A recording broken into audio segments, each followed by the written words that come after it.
जसपेयर into the bowling attack. Dipak Dumre छन् स्ट्राइकमा। सुन्दर बलिङको प्रदर्शन यहाँ, कुनै मौका रहेन। दीपक डुम्रेलाई हात खोल्ने मौका दिएन, नने फुटवर्क निकाल्ने मौका दिए जसपेरले।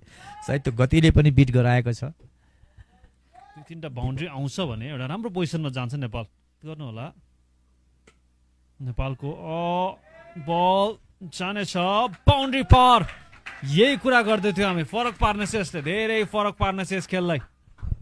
र निकै राम्रो सट, सुन्दर सट। पहिलो बलमा त बिट भएका थिए त्यो गतिबाट, तर दोस्रो बलमा हेर्नु आफूलाई गजबसँगले एडजस्टमेन्टमा राखे, एडजस्ट गराएर 4 रन प्रहार गर्दै हेर्नुहोस्। रुम पनि क्रिएट गरे त्यहाँ आफूलाई, केही आफूलाई लेग साइडतर्फ आफूलाई ड्र्याग गरे र अफ साइडतर्फ सट प्रहार गरे। सुन्दर सट, निकै राम्रो।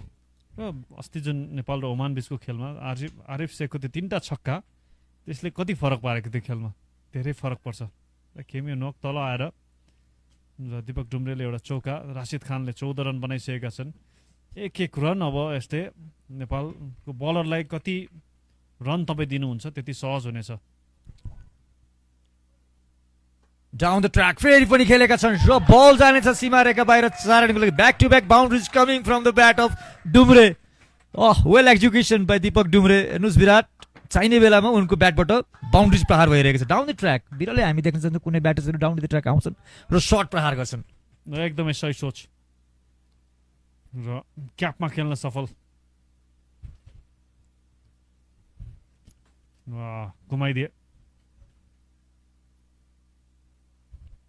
लगातार 2 चौका, फिल्डिङ टिम पुरा दबावमा र 260 पार गरिसक्यो उसको। 270 के यहाँबाट पार गर्न सक्छ नेपालले। त्यो भएमा अझ उत्कृष्ट हुनेछ बलरको लागि, केही दबाव गर्नको लागि। यदि सुरुवातमा नेपालले विकेट प्राप्त गर्छ भने नेपालले अझ अतिरिक्त दबाव रहनेछ। राम्रो पोजिसनमा छ नेपालले, केही समय अगाडि लागिरहेको थियो कि लगातारको विकेट गुम्दा 250 परको कुरा हो, तर यहाँनिर राम्रो कमब्याक।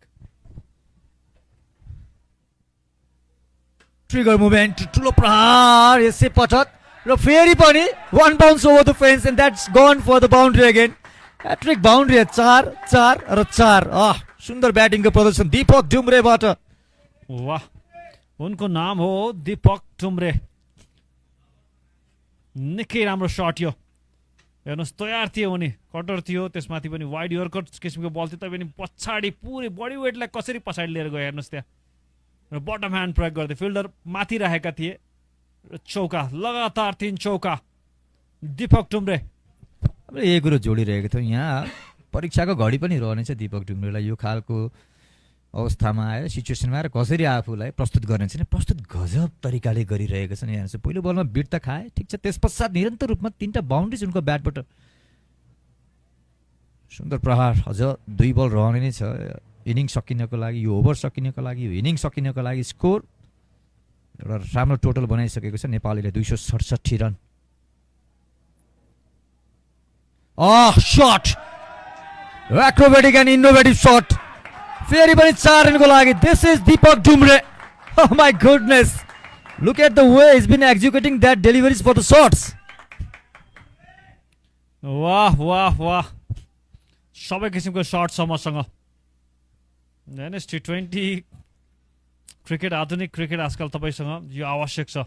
कहाँ फाल्नुहुन्छ बल, पुरै प्रेडिक्टेबल रहिसकेका थियो, वाइड फाल्नेछन् ताहा थियो, त्यसपछि यो सट रोजे, दबावमा यो किसिमको प्रदर्शन। यो ब्याटरमा क्षमता छ दीपक। पहिलो बल बिट भयो, त्यस पश्चात निरन्तर 4वटा चौका प्रहार गरिसके दीपक डुम्रेले। अन्तिम बल यो इनिङको कसरी 270 प्रस्त बनिन्छ, 271 run. Deepak Dumre on strike. Connection रहेको छ, निकै राम्रो कनेक्सन रहेको छ। That's goal for the maximum. Oh my goodness, what a sensational batting display. Explosive batter Deepak Dumre. 4वटा चौका, त्यस पश्चातको यो फिनिस गरी इनिङ 6 रन प्रहार गरेर। नाम याद राख्नुहोस्, दीपक डुम्रे। यो खेलाडीमा क्षमता छ, लामो रेसको घोडा हुन सक्छ नि। यसपटक पनि पछाडि नै बसेर बटम ह्यान्ड युज गर्दै छक्का। अझ राम्रो, अझ उत्कृष्ट, अझ टाढा। इनिङ्सको समाप्ति नेपालले राम्रो पोजिसनमा, राम्रो यो फल तयार गरेको छ। त्यसको श्रेय जान्छ दीपक डुम्रेको यो केमियो नक।